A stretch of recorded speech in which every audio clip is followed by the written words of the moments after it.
moçada, conversando um pouquinho com vocês sobre o sistema respiratório em humanos, né? Que é o que interessa. O sistema respiratório em humanos pode ser dividido em duas áreas. Nós temos a porção de condução. Gente, na porção de condução, como o nome sugere, o ar apenas passa, mas nesse caso não existe troca gasosa com o sangue. Não ocorrem lá trocas gasosas com o sangue. Quais são, nesse caso lá, os componentes da porção de condução do nosso sistema respiratório? Número 1, né, moçada? Narinas. Exatamente lá onde você vai ter a abertura das fossas nasais. Então, onde nós vamos ter a abertura das fossas nasais. E aí, gente, o ar vai passar para a faringe. Faringe, né, gente? Também conhecida com o nome de garganta. Lembrando para vocês que a faringe também tem comunicação com a boca, o que quer dizer, obviamente, que você pode respirar através do nariz ou você pode respirar através da boca, que todo mundo vai bater na faringe de qualquer jeito. Da faringe, né, moçada, nós vamos ter a laringe. Na verdade, né, gente, a faringe se divide em dois canais. O canal de trás, ele vai ser chamado de esôfago e não tem relação com o sistema respiratório, né? Tem a ver com o sistema digestório. Se você continuar o caminho aqui em relação ao esôfago, você vai bater estômago, intestino e aí vai. Para o sistema respiratório, o que interessa vai ser o canal da frente, que é exatamente a laringe. Então, na laringe, exatamente para você ter a passagem do ar. Da laringe, o ar vai passar pela traqueia. Então, o ar vai passar pela traqueia. A traqueia, gente, vai se dividir em dois canais chamados de brônquios. Ora, moçada, então a gente vai ter lá um brônquio aqui no desenho.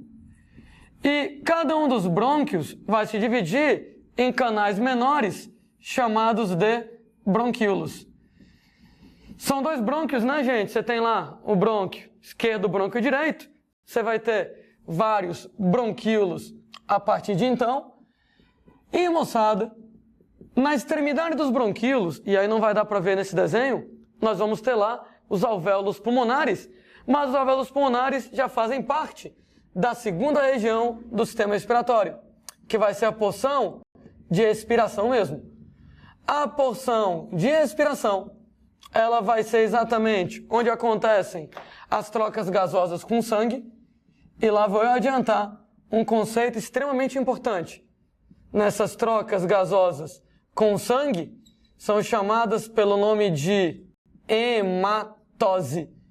Sendo, gente, que hematose, trocas gasosas no sangue, acontecem lá nos pulmões, ou mais precisamente, nos alvéolos pulmonares, nas extremidades dos bronquíolos. Então, nós temos aqui os bronquíolos, e não dá para ver nesse desenho, porque seria uma coisa microscópica, mas aqui na extremidade nós teríamos como se fossem várias bolsinhas bronquíolos, exatamente onde acontece lá a hematose, onde acontecem as trocas gasosas com sangue. Sendo, né, gente, que os bronquíolos localizados lá no interior dos pulmões, que os alvéolos pulmonares localizados no interior dos pulmões. Então, claro, dois pulmões aqui na brincadeira. Sendo, gente, alguns detalhes anatômicos sobre essa região.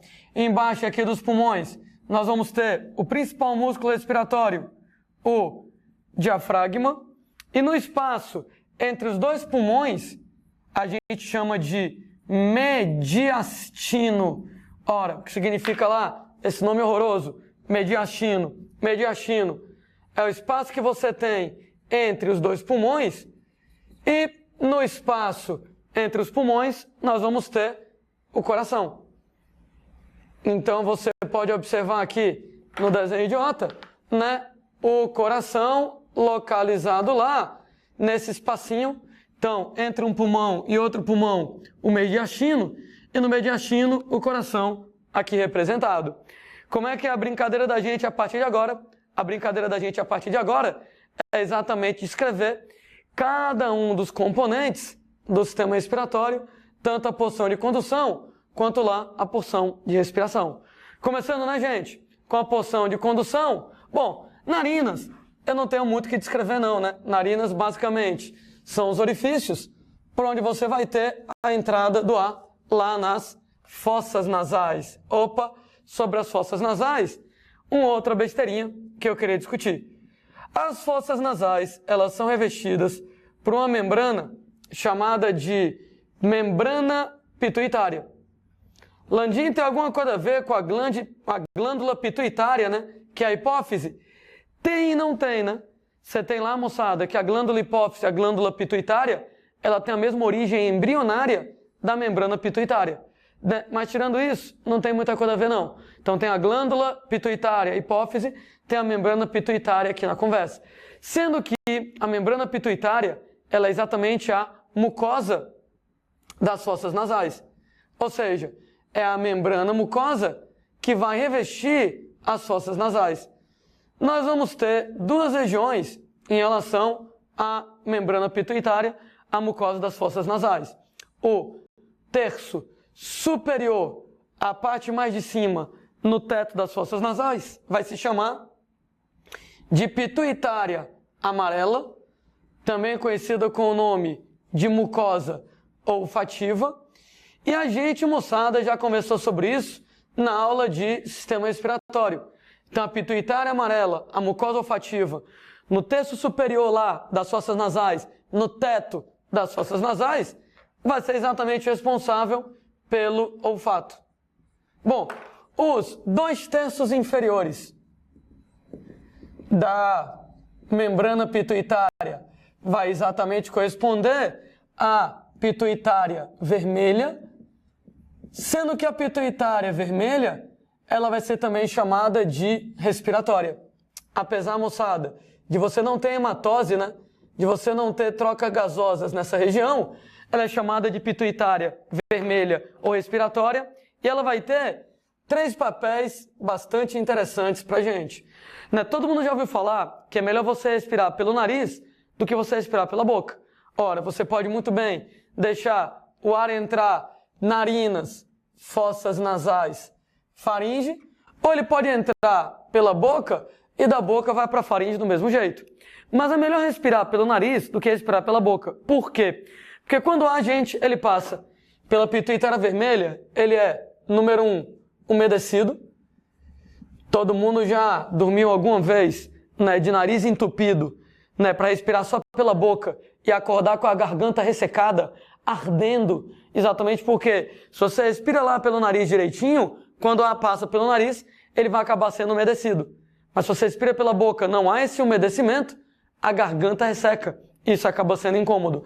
Você vai umedecer o ar, você vai aquecer o ar, o que também é interessante, né? Se você pensa lá das aulas de química, quanto maior a temperatura de um sistema, maior a velocidade das reações químicas e, gente, maior vai ser a velocidade da passagem lá de ar nos alvéolos pulmonares. Ou seja, o ar quente, quando for lá nos alvéolos pulmonares para fazer a hematose, ele vai passar com eficiência maior. Se aumenta, nesse caso, a temperatura, aumenta a velocidade. Então, quando você respira pelo nariz, o ar é aquecido, o ar mais quente, ele vai fazer uma hematose mais rápida, acelera as trocas gasosas com o sangue.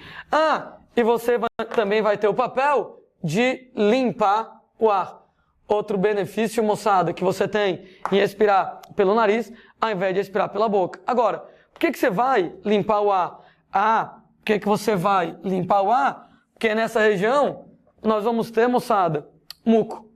E aquela história que a gente escreveu lá, das aulas sobre tecidos, né? Quando a gente estava conversando lá sobre o tecido pseudoestratificado, cilíndrico ciliado, que é o tecido que reveste as vias aéreas inferiores, que ele vai ter aquelas glândulas caliciformes, produtoras de muco. E o muco, né, moçada? Meleca ou catarro. Dependendo da consistência, o muco vai lá, vai reter partículas provenientes do ar. Meleca, né? Meleca grudenta pra caramba, exatamente para reter partículas do ar impedir que sujeira entre lá nas vias aéreas inferiores. Né? Lembrando para vocês que essa história de você ter partículas do ar, tem 2 outros truques para você fazer isso. Para que servem, moçada, lá os pelos do nariz, os cabelinhos do nariz nesse caso? Ora, os cabelos, né, pelos nessa região, e a gente tem ainda conjuntos de ossos chamados de conchas ou cornetos nasais, né? Tanto, moçada, os cabelos, os pelos do nariz, e não dá para você ver, mas lá dentro tem um conjunto lá de conchas, cornetos nasais, eles também são interessantes exatamente com o mesmo papel de, gente, limpeza, no sentido que esses caras aqui também vão ter o papel de reter partículas do ar. Diminui a entrada, moçada, de partículas que podem ser problemáticas.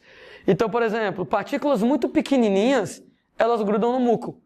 Partículas, moçada, muito grandes, elas não conseguem entrar no nariz porque os pelos não deixam, porque lá as conchas ou cornetos nasais, são exatamente ossinhos localizados lá dentro, e nesse caso, gente, eles vão acabar dificultando a entrada de partículas do ar.